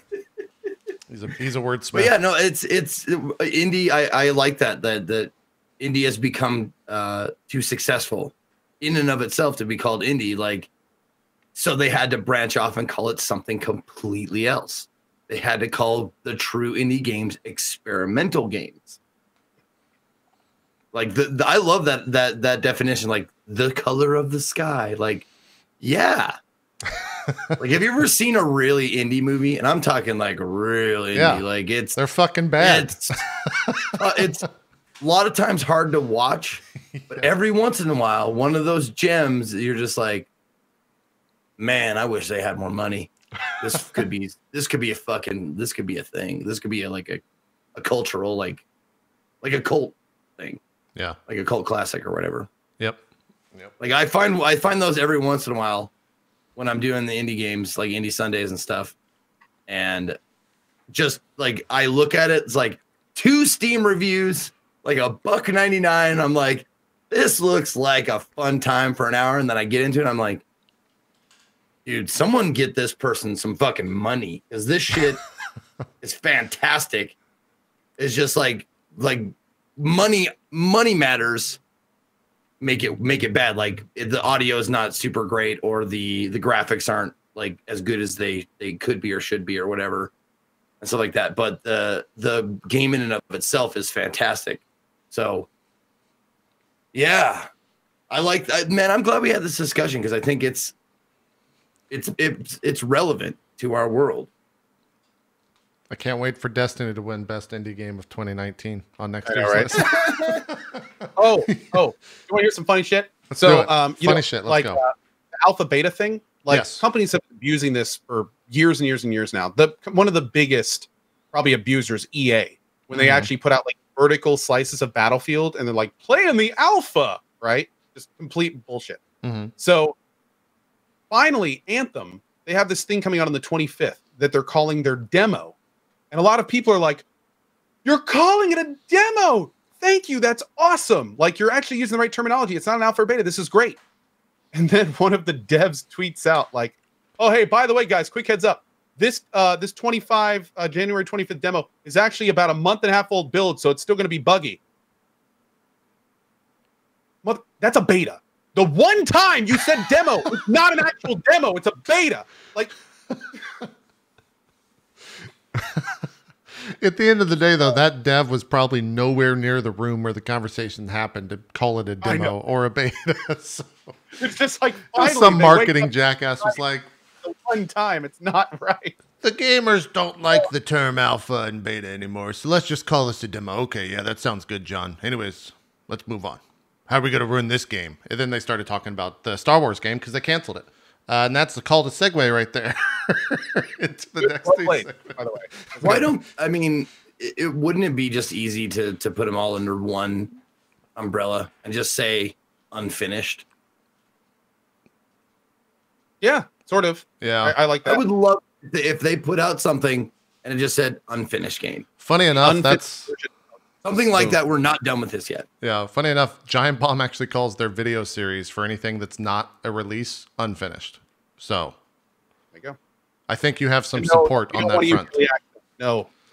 No. Yeah, don't do. Early access is not unfinished. Early access is a term these days. It can mean anything. Yeah. The marketing guys, unfinished though, means alpha, beta, like early access as well, I guess. Early access to me means that doesn't even mean unfinished. Early access means you get it before anyone else, which is stupid. Exactly. Early access can mean you get the product early. It can mean that you're getting in early in the development cycle. It can mean that you're playing an early version of the game that doesn't save, an early version that does save. Like early access is a bucket term when like you just don't want to use a more exact term. It's terrible. Yeah. And Steam just ruined it even more. I mean, all three, alpha, beta, and early access, are all just marketing terms because they sound pretty and they have a pretty image to it. Like if you call it unfinished, no marketing guy would be like, all right, let's call it unfinished. I'm not even saying they have to. I'm saying I'm going to start saying that from now on. Okay. I'm not kidding. Like any alpha, any beta, any like early access, it's just going to be, I played an unfinished game today. How about, Zeke, we go along with the, is it better than Fallout 76? And we just call it a Fallout 76 or a finished game. Seems too long. If you can truncate that, I would. F76. What if we just call it the F76? I played an F76 game today. You know, I could get behind that. Yeah. I love how you don't want to play it. You don't want to play it. It's F76. It's not out yet. What if we just call it 76? Because then it's kind of cool, and only the people that really know what it means, and other people have to like guess. Or is that too hipster? Is that too? The problem is we live in a day and age where if you ever have the number 76 next to anything that's not positive, everyone knows. Everyone knows. That's true. They don't even know. I think you know it sucks. Yeah. I think it could catch on for sure. Like a lot of people know what you guys know what being 86 means, right? No. You get 86 from a place. You're kicked out. You're not allowed in. Yeah. Oh, where'd that come from? What's the origins of that? Exactly. No, who cares? Oh, okay. I'm saying like, you don't play this game yet. It's 76. Could call it Rule 76. I kind of like that. I actually, going from the term 86, that is kind of funny. This game's kind of 76 right now, so might want to wait a little bit. Yeah. I actually kind of like hold on. Don't they already have that in England? They called it all 6s and 7s. Like that's an idiom, a colloquialism. Don't play this game. It's all 6s and 7s. I think that Shannon's means it's like in here. She's like British by association soon, so yeah. we can A lot closer than we are. Yeah. Yeah. Yeah. We're just going to wait here and stare at chat for Shannon to answer and put her on the spot. Nope. 6s and 7s means it's garbled as fuck. Okay. I'd say that applies to 76. That would work. Okay. I think we've done something here. We've made a moment in history has just occurred, gents. And it was our doing. Yes. So 86 comes from making the grave 8 feet long and 6 feet deep. Oh. Whoa, I hadn't heard that before. Grave, yeah, sure. Damn. All right. Okay. All right. So I will say unfinished. And 6s and 7s smaller.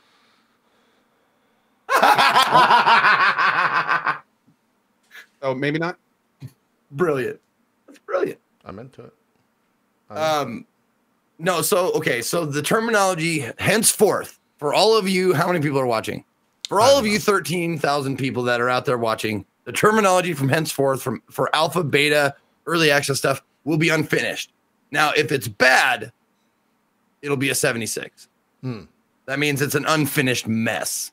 All right. I'll get Bob Poggers to report that. Get it out. Get it trending. Hashtag Mega Man me. Let's work on it. Co doesn't get that reference. Zeke does though. So that's all that matters. Sorry, Mega who? Nothing. Just we'll fill you in later. We'll fill you in later. Let's move on to that EA news here while we have a little bit of time before the break. They can't. I thought this open world Star Wars game was already canceled from Visceral. Was that rumored to be canceled? That's probably fucked up that I thought it was already canceled, but now it is. I thought this thing was already gone though. This like rumored or this game from Visceral. Was I completely wrong about that? What? Because it's under the EA umbrella? I stopped paying attention a long time ago. Yeah. Yeah.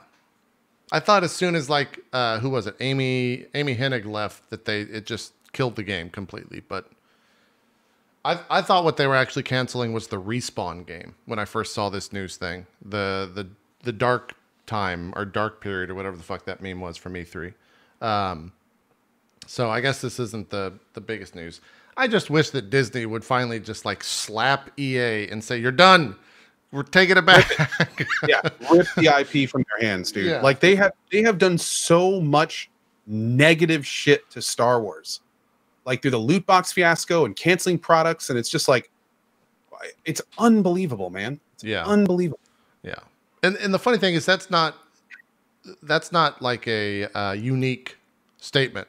That's pretty much the most used statement yesterday was like, can you just take it away from EA, Disney? Like, please, we're begging you. We want Star Wars games to be good again because we haven't had one since like Coder 2, I guess, would be the last decent one.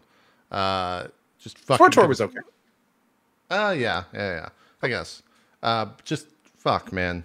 I would love to have a new game from the Star Wars IP that would be good. We need Dark Forces. We need like the Jedi stuff. We need like there were so many amazing Star Wars games back in the day. They were just incredible. Like they set the standard for other non-Star Wars games to meet.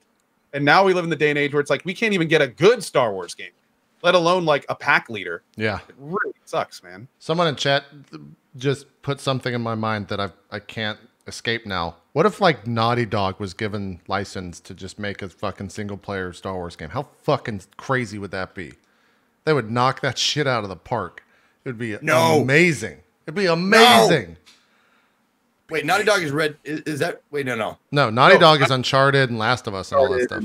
Yeah. Oh, never mind. I'm so sorry. I got Naughty Dog and Rockstar mixed up. I apologize. It'd basically be like watching a movie of a Star Wars game.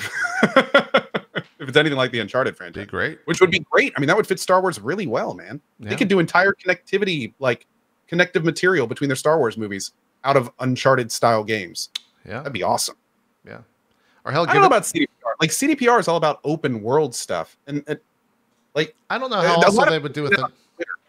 Yeah. I don't know. I was about to say CD Projekt Red doesn't do like outside IPs, but that's exactly what The Witcher is. So maybe I'm they completely wrong. it. Yeah. So, I mean, don't get me wrong. A CDPR Star Wars game would be amazing, but it's just like they kind of shine doing their own stuff.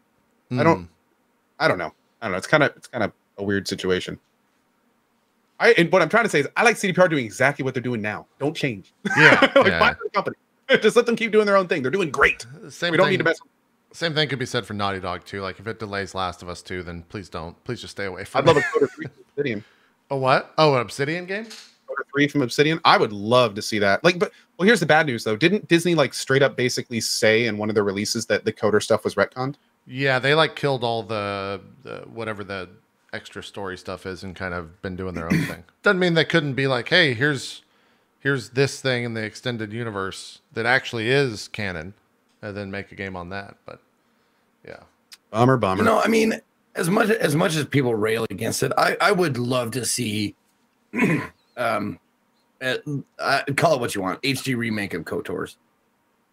It kind of exists. Well, it exists in the sense that you can play them like 1080p or 1440p, like widescreen versions. They put out a widescreen patch for the PC releases, but they're not. I think Zeke is talking like a reboot. Yeah, kind of like brand new UI, everything's sized properly, graphics are beautiful, mechanics are solid and crisp. Like I would, that'd be amazing. That'd be absolutely amazing. like a Kiwami for KOTOR.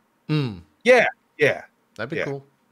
Except in Coder's case, they really wouldn't have to change much. Just make it look really pretty and make sure everything works and the UI is good. And like the Coder games are incredible. I've been meaning to stream those for 5 years now. Yeah, they're good. Need to get on that. They're good. What about Star Wars Galaxies? It was good. Yeah, it was. Yeah, I hope that Disney doesn't necessarily just give it to a singular company. They shop around to companies that are actually good at making like a specific niche of a video game, an RTS or an open world or a story-driven game, rather than just being like, we're going to give it to the biggest game company here because they have the most money. And then they gave it to EA and it just didn't do anything. So that was... I think that was the bigger story than EA just canceling the game because no one actually thought that was going to fucking come out. And if you did, you were drinking too much of the Kool-Aid to begin with. So... let me see if there's anything else. I don't know if this is necessarily the biggest news, but it was big enough to pop up on a news feed. Apparently, Anthem is going to have matchmaking for every activity in the game. So I guess that includes raids. Yeah, okay. Cool, good.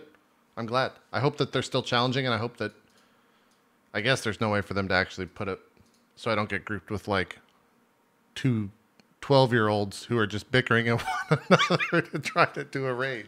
But I guess that's how it goes with matchmaking to begin with. Just 9 more days, man. 9 more days. Oh, for the beta? Yeah.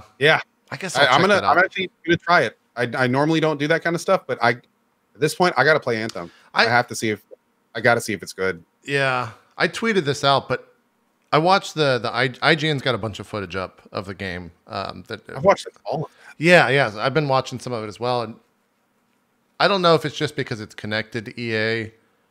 And granted, I didn't play Andromeda. I watched a lot of Andromeda. I think it looks so similar when they're just like moving on the ground, shooting the guns to Andromeda gunplay. And I don't know if that's a bad thing. I think that's just a thing.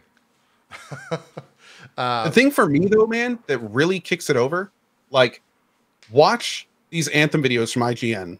Look at how the different classes play. Not only do they all play totally differently, but the huge thing is, for the longest time, I thought this was going to be a Destiny competitor. I thought it was good. And in the meta and kind of like the matchmaking and the general sense, it's like 60% Destiny. But you watch people actually play Anthem, it's completely different. Like the movement, the styles, like the way that things work. Like there's a class that basically just floats around and like rains down lightning. Like it's the fact that you can jump and jet, and it's so much more actiony than Destiny ever was. At least when I played it. Like it's completely different. Instead of like just moving back and forth slightly and aiming, like in Anthem, you're jetting all over the place and jetting up in the air, and slamming on the ground, and then flying up to a pillar and raining down bullets, then flying to another. Like it's so much more actiony. I wonder if that's one of the reasons I want to play it. I want to see if that is enough to kind of separate it. Yeah, I hope it is. Yeah, I've been having the itch to play Warframe a little bit. It's like in between Warframe and Destiny. That's a good place to be. Yeah, I've been having the itch to. I've almost twice now. I've stared at the Blizzard launcher, thinking like, "Am I going to install this?" Oh, okay. Let's go eat dinner. Yep, let's go. And I'll just shut off the PC and I don't hit the install button. And so I'm kind of jonesing for a grind game like that, and hopefully the beta for Anthem gets me interested in playing the full game. I saw one of the designers, whatever it's called, not beta, that like I don't remember exactly who it was or what position they were in, but one of the Anthem guys hinted that there was 100+ hours of single player content on release, and I was just like, I hate what those statements are always so hollow to me, because you always get like the stuff right before it comes out. It's like, we have 300 hours of Kingdom Hearts 3. And it's like, that is, you're just pressing X on a mini game. You're factoring that in. That's not 300. Yeah, like someone in chat just said, 1,000+ fetch quests. Yeah, that are all the same except slightly different color. That are repeatable. It's a giant map, and it's an escort quest, and they only walk. Yeah, all the way from one end of the map to the other. Make your character go the same speed as them. If you're walking, they're a little bit faster, and if you're running, they're a little bit slower. Every single NPC in the game is like that because they hate the people that play their games. They do. That's true. Yep. That's a true thing. You have to walk 40 miles in real time, taking time for lunch, breakfast, breaks, and sleeping. And all told, 100 hours of single player gameplay. Yeah. It's true. Wow. But anyway, I'm cautiously optimistic. Like I hope it's good. If it's the kind of thing where they put enough meta content in it and make progression meaningful, not just like a few numbers going up every now and then that are completely arbitrary to just get to more content, to get more arbitrary numbers. Like if they make meaningful progression and unlocks and stuff, it has a real chance. Like and again, if I really, the best thing I can say to people is go look at the Storm gameplay from IGN and look how differently that plays from anything you'll see in Destiny or any other. Like it's really very unique. And I'm hoping that maybe over time, each class will kind of get to the point where it feels kind of unique. Like that could be cool. We'll have to see.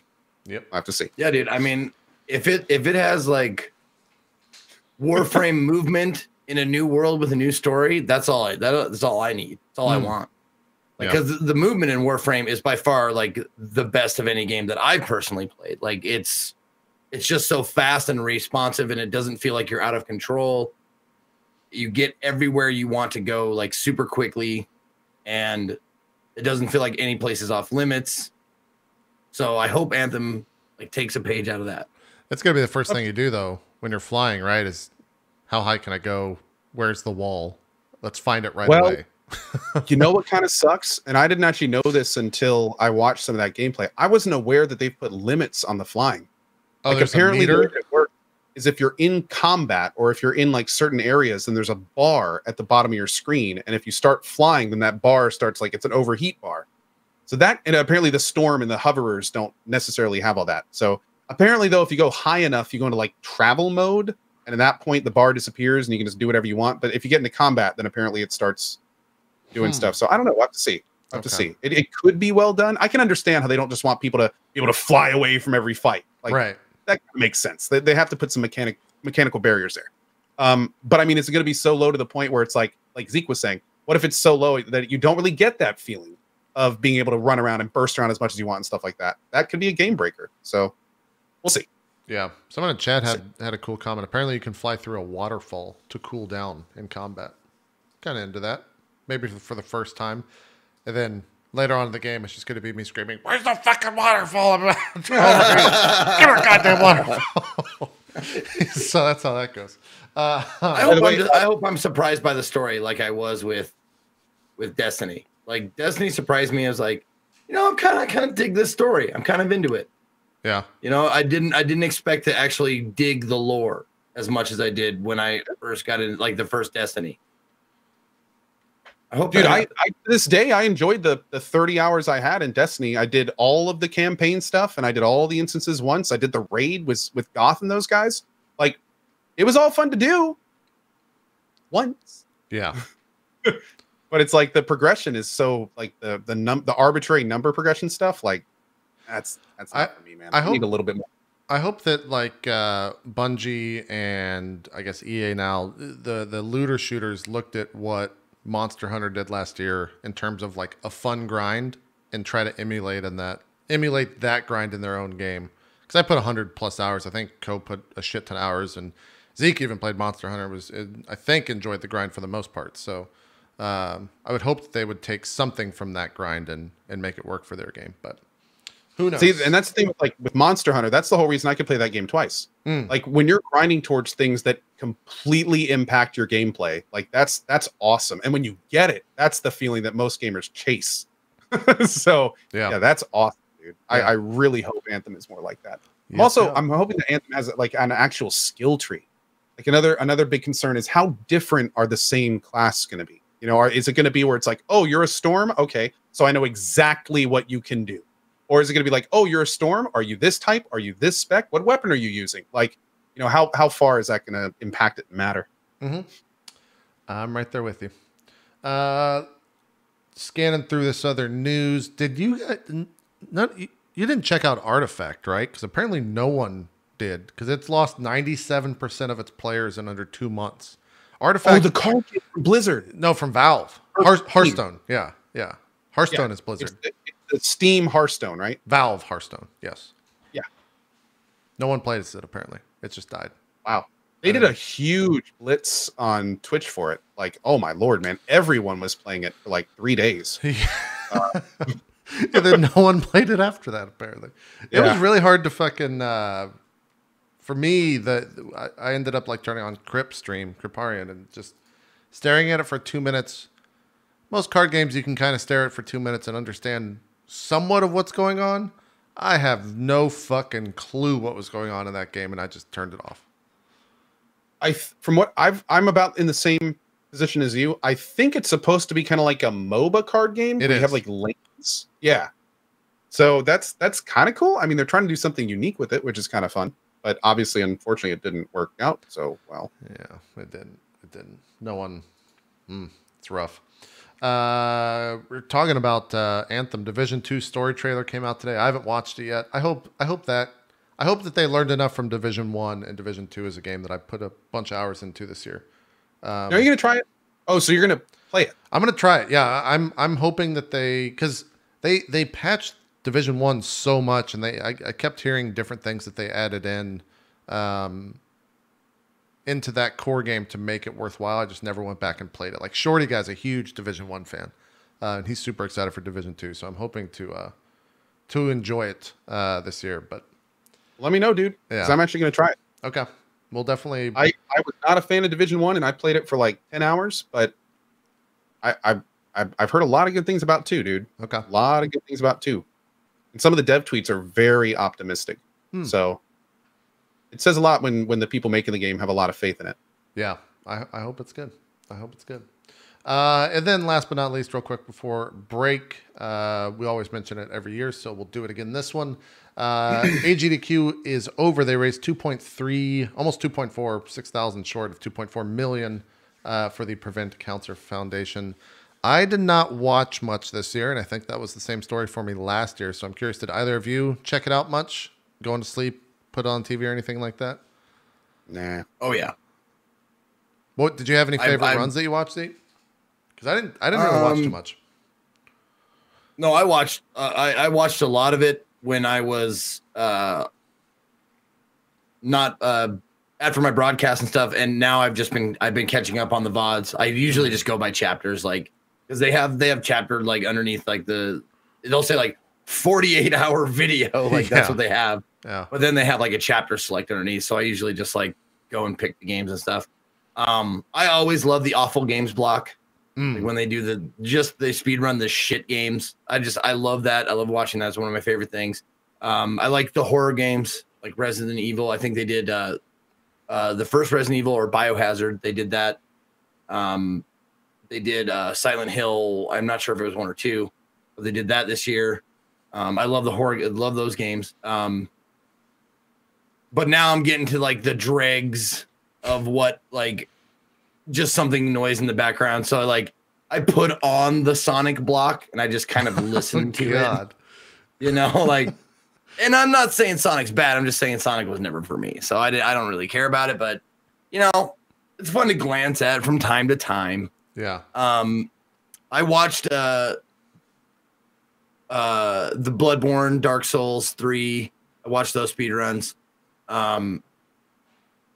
Someone was saying the Sonic 1 run. That the run wasn't all that cool. The dude doing it though, it's funny. He was fun to watch. He was super hype, high energy. Like he had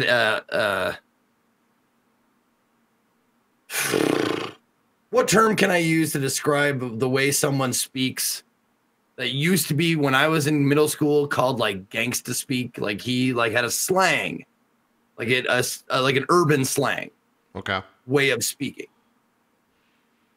I don't know. I think that's how you describe it. I don't know if there is a term You just for that. said what it is. Yeah. He had like he had a big city kind of like swagger slang. Yeah. And it was super entertaining to watch. And he was super like, and I'm not saying like he was trying to be all badass and shit. He was super positive and that kind of stuff. But you could tell like he was from a big city. Nice. And his colloquialisms and stuff were all about it. But he was such a joy to watch. But who else? What else did I watch? Did you watch the one that I did watched catch? like 8 hours of Final Fantasy. Oh, for 9? Yeah. Yeah. That was one of those things I didn't know that happened. And then I'm like playing 9 right now. So the next morning I wake up and start my stream and I just get this giant influx. Like, what is this streamer trying to get all the viewers from GDQ from? Why is he playing 9? They just streamed it over there. And I'm like, what? I didn't even realize they streamed it, guys. Like, what are you talking about? I've been playing for like 2 weeks. I'm sorry. So that was a lot of the topic of conversation was, 1, did I see that? And 2, am I streaming the game because it was such a hit on GDQ? Yeah. But yeah, I didn't watch any of the stream of that. Oh, and also, even if you don't like the games, I would always recommend watching anything that's a race. Those are always so fucking fun to watch. Like, They did a Sonic Ultra. No, I don't fucking know. I'm not even gonna try. But they did a Sonic race. They did a Mario ROM hack race.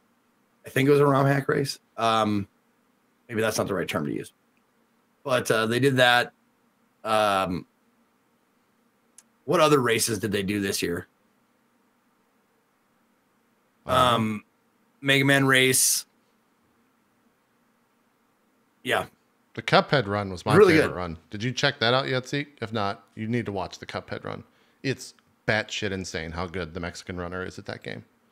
He's so good. Yeah. He's so unbelievable. He did a S&P where it's like you get S rank on the bosses and then pacifist run on all the like run and gun levels. Yep. Jesus fucking crazy. And he's doing it all on expert. So it's crazy. He's just a god at that game. One of the most impressive runs I've seen in a while. Almost like in the same place for like that F-Zero GX run or whatever, where the guy gets stupid crazy fast and is able to like stay on the course or whatever and skip all that stuff. Super talented. So I enjoyed that a lot. See, that's the thing. I feel like Cuphead and I jibed really well. I feel like that wasn't that. I mean, of course, like, don't get me wrong. I'm not like downplaying it, but people say Cuphead is like super like punishingly difficult, and it never felt like that to me. But watching the dude play I Want to Kill the Camellia 2, which is another fan game, like a Boshi game. Okay. They call them fan games. Like I Want to Be the Guy fan games. Yeah. I Want to Kill the Camellia. That is the most insane fucking platformer game that I've ever fucking seen in my entire life. And that was impressive. The dude died 456 times. And it was still mind-blowing how good he is. Like he did like 100, it took him 120 hours to beat the game. He said. Huh. Is it I want to be the chameleon, not Camellia? No, I wanna kill the Camellia too. Oh. Oh, okay, I found it. I just want to see what this looks like and show everyone what this looks like. When was this? Oh, and if you didn't get that, it took him 120 hours to beat it the first time, not in the fucking speed run. He did go over estimate though, but fuck, I don't know how you could even estimate how good you're gonna do in that game, because those type of like tough as nails platforming games, those types of games, it steals a lot from other games, but like. There are so many frame perfect, pixel perfect jumps in the game. Look, like that particular jump that he's trying to do right now doesn't look hard, but it's 3 pixel perfect jumps in a row that he has to do. Like even the commentators on the couch were like, "This jump took me 6 hours. This one jump took me 6 hours."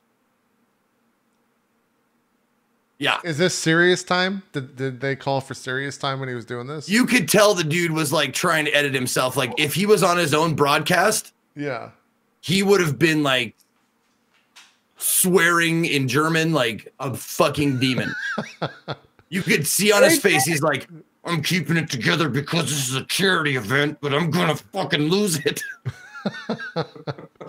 Oh man, I don't know why. I could never. Well, and also like like an hour and 30 minutes, and he went over estimate because this is this makes bocce look like Kitty Poo Poo's Playland. It does look. It's ridiculous. It's at least 3 to 4 times harder than any bocce, like any other game I've seen before. Oh my god, that's similar. Are these platforms invisible that he's jumping on here? The floor is invisible. He just has. This is a pattern recognition. A lot of some of it is pattern recognition for sure, like bocce is. But this game has a lot more precision platforming, and by precision I mean like pixel perfect jumps in great amounts. But also the boss fights are some pattern recognition and a ton of RNG. And RNG okay, he has to, this is those every other bullet is water. So there's like water physics. He has to like float on top of the water or he can go underneath it and look at these things coming at him. And he has to shoot at the head the whole time. Apples coming from everywhere. Yeah. And one hit, you're dead. Just like every other I Want to Be the Guy or bocce game, whatever. Nope. Yeah, I'm out. I'm out. Nope. Yeah. Nope. Oh, and the more you shoot, by the way, when you shoot him, apples spawn. So if you like try and like spam shoot, apples come from everywhere. Oh. So you have to like take your time and shoot a little bit, dodge the apple, shoot a little bit. So it's an endurance as well as dodging, as well. It's fucking dumb. Yeah, but I mean, has this guy played Kingdom Hearts 1 on Proud? You know, like is he a real gamer? Right. So I don't know. No, I get you. Yeah, like, but there are two things that like two particular kind of games that really impress me when people do them well. These kind of games, these punishing ass platformer with dodging RNG, you got to do like, and it's the hardest platforming shit ever. And the people who do Tetris fast, those people those are the two people that really impress me. Yeah. I was thinking about the people who do the what's that game called? It's on you play it on your keyboard. It's a rhythm game, but it has Osu? up arrow, side arrow, Osu, whatever those are. Yeah. Osu, whatever it's called. Yeah, those would be impressive, but they are impressive, but it's like being impressed with someone who can play guitar well. Like it seems like there's not randomness to those, or DDR. Like there's not a randomness to it. It's just being able to keep the rhythm and know how to play the instrument. Yeah, well, yeah. As someone who played a bunch of DDR, like 1,000+ hours, you don't. Once you know a song, you're not thinking about it. It's all just reactionary because you've done it so many times before. So I understand what you're saying there. Like there's no RNG in it. It's just you know the notes that are coming because you've played this song a billion times and you recognize what's about to happen. Yeah. Yeah. And like I said, I'm not. It's not that I'm not impressed. I'm not impressed in the same way that gaming impresses me, because it's like being good at acting or being good at improv. Because acting, you're doing lines by rote. Improv, you have to figure it out as you go. And this is kind of sort of like that. This is stupid. I will never touch this game.